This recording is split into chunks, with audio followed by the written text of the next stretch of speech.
Hi, Sam here from United People's TV, here with Simon Caney again. In this third part of this series for the Busby years, we're going to be focusing on Duncan Edwards. He's a player who, even today, is talked about as the most revered player of that era. The distant memory of this gentle giant who could have been the George Best of his generation. He had everything, didn't he? I mean, when you get to, when people pass away, there is a tendency to maybe focus on what could have been so much, but it's not fabricated with Duncan Edwards. He was just that good, wasn't he? He was already doing it. He was only 21 when he died. As you say, a gentle giant, by all accounts, sort of a huge man. And as he came through the youth ranks, was so much bigger and stronger than everybody, but he took that into the first team, took that into the England team.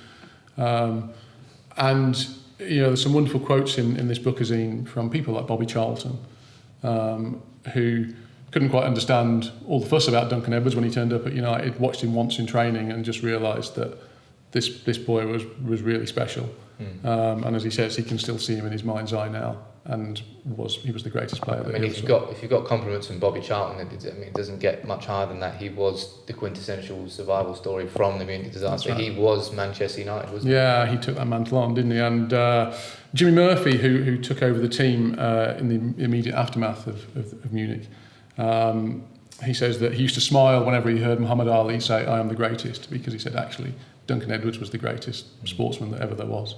And that's something for a 21-year-old kid, effectively, who could play, it seemed, pretty much any position. And Jimmy Armfield says, if it wasn't for the crash, just by having Duncan Edwards in the team, England would have at least got to the final of the '58 World Cup. Obviously, what happened in the '60s, England won the World Cup, but if you can imagine having Duncan Edwards around the team, it would have been a much better team even than that. Yeah, I mean, of all the, as we said in the previous video, when the crash happened, all the kids just wanted to know, where's Duncan Edwards? How's Duncan Edwards? He was the story. I mean, if you imagine back in the day that communication isn't what it was now, you can't whip your phone out and find out what's happened to Duncan Edwards. They were relying on telegrams and messages coming over from it because he was in the Munich hospital. He was being looked after there by the doctors with Matt Busby and a couple of other guys as well. And it was just, every day was consumed by, what's the latest on Duncan Edwards? Where is he? Where is Duncan? And sadly, he passed, I think it was 10 or so days after. It was 15 days. 15. And by all accounts, his injuries were such that he really shouldn't have lasted 15 days. Yeah. But he was such a strong man. And the doctors were amazed that he was still alive.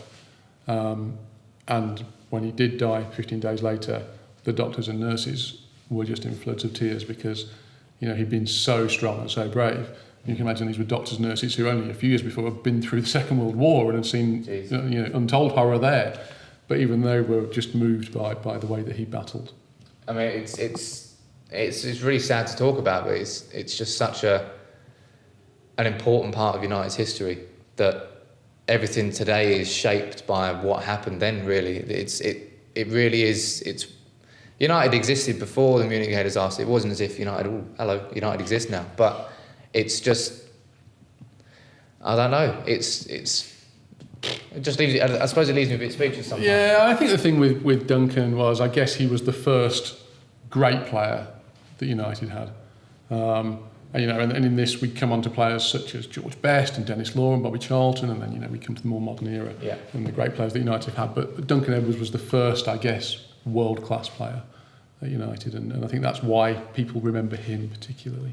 I mean, and it only adds to the story the fact that United were able to recover and 10 years later finally win the European Cup, which Sir Matt Busby strived to achieve. That's why he started to go to Europe, and it's even after losing so much talent. I mean, to do that 10 years later is fantastic, and that's going to be the next part of the series that we talk about. Going to concentrate on the 1968 European Cup final with George Best, Bobby Charlton and Dennis Law. I mean, the Holy Trinity. I mean, for United to have gone from the travesty of Munich in 1958 to the unadulterated joy of 1968, all within the space of 10 years, is phenomenal. And it was all spearheaded by Sir Matt Busby. So that's what we're going to be talking about in the next part of the video. Thank you, Simon, for having a chat about Duncan Edwards. As always, the link for the bookazine is in the description, and we'll see you for part 4. Hi! Pay attention to the manager.